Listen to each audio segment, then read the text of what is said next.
सुप्रभात सभी को। मेरा नाम है राज आर्य और मैं प्रथम वर्ष का छात्र हूँ। ये कविता मेरी खुद की स्वरचित कविता है और इसका शीर्षक है पापा। हाँ, पापा। न मु- मुड़ी हुई उंगलियां थी, नंगे से शरीर पर नए कपड़े पहनता था। दिवाली की समझ ना थी, पर फिर भी मेरे साथ मनाते थे। ये बात तब की है जब दुनिया मेरे लिए सोई हुई थी। वक्त गुजरा, साल बढ़ा, पर तब तक सब मेरे लिए अनजान था। मैं फिर भी उनकी जान था। सुबह तक गोदों में खिलाते, झूलों में हिलाते, फिर दिन में कमाते, शाम को चले आते। बिस्तर को गीला करना हो या रातों को रोना, एक बाप ही था जिससे मैंने छीना उसका सोना था। कभी खुद के सताए थे, कभी दुनिया से हारे थे। एक बाप ही था जिसने मुझे रोते हुए हंसाया था। अल्फाजों से तो गूंगा था, पर वो मेरी हर इशारे समझ रहे थे। मैं खुद इस बात से हैरान था कि वो मेरी किस बात को पढ़ रहे थे। पापा तो छोड़ो यार, अब तक आ भी ना निकला था, पर वो मेरी हर फरमाइशों को पूरा कर रहे थे और मैं भी उनके लाड़ प्यार में ढलने लगा था। अ, और मैं भी उनके लाड़ प्यार में ढलने लगा था। घर से वो निकल ना जाए, अब उन पे कदमों पे नज़र रखने लगा था। मुद्दे तो हजार थे बाजार में उनके पास, पर कब ढलेगा सूरज, उनको इसी बात का इंतजार था। मैं भी दरवाजे की चौखट को तकता रहता था। जब होती थी दस्तक, तो उनका चेहरा देखकर मैं दूर से ही जो भी मुझे इशारे आते थे उनसे उन्हें अपने करीब बुलाया करता था, और वो भी सब कुछ छोड़ छाड़ के मेरे पास आ जाते थे। कभी हवा में उछालते, कभी करतब दिखाते मेरी एक मुस्कान के लिए।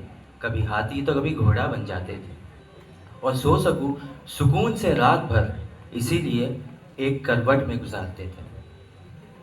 पर शायद वो बचपन अभी सो चुका था और मैं जवानी के दहलीज में कदम रखने लगा था। काम जो मिल गया था, पैसा जो आने लगा था। क्या ज़रूरत है पापा आपको इतने पैसों की, ये सवाल मैं उनसे करने लगा था।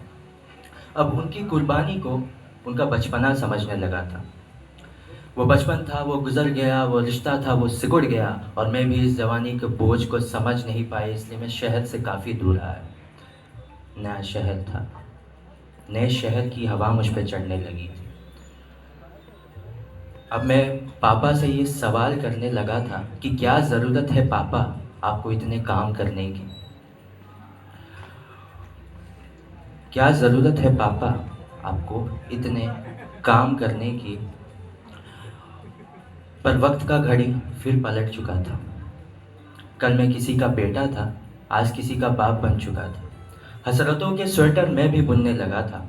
कल क्या करेगा मेरा बेटा, मैं ये सोचने लगा था। तब उसमें एक जज्बात बढ़ने लगी थी कि कल क्या बीती होगी मेरे बाप पर। अब मुझे ये समझ आने लगी थी। बेलोज मोहब्बत की मूरत होता है बाप, जो रोते हुए को हंसा दे और खुद को मजबूर बना दे, वो होता है बाप। जो लफ्ज़ों में ना बयां किया जा सके और कलमों से ना लिखा जा सके, वो होता है बाप। और एक आखिरी मैसेज मैं पूरी भीड़ को देना चाहता हूँ कि मशरूफ़ तुम थे, उम्र दराज वो होगा। एक रोज़ तुम्हें ज़रूर एहसास होगा कि मशरूफ़ तुम थे, उम्र दराज वो होगा। जिसके उंगली का सहारा पकड़ के चलते थे, आज वही छड़ी का तलबगार होगा।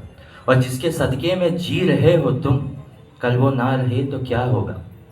पर अभी भी कुछ वक्त खास बचा है तुम्हारे पास, तब तक जब तक बाप का साया तुम्हारे साथ होगा। सारे गिले शिकवे मिटा के उनसे लिपट जाना, क्योंकि आज तो बाप है, पर कल वो तुम्हारे साथ ना होगा। और इस नज़्म का मैं कोई नाम नहीं रख पाया, क्योंकि मैं बाप को एक लफ्ज़ में बयां नहीं कर पाया। शुक्रिया।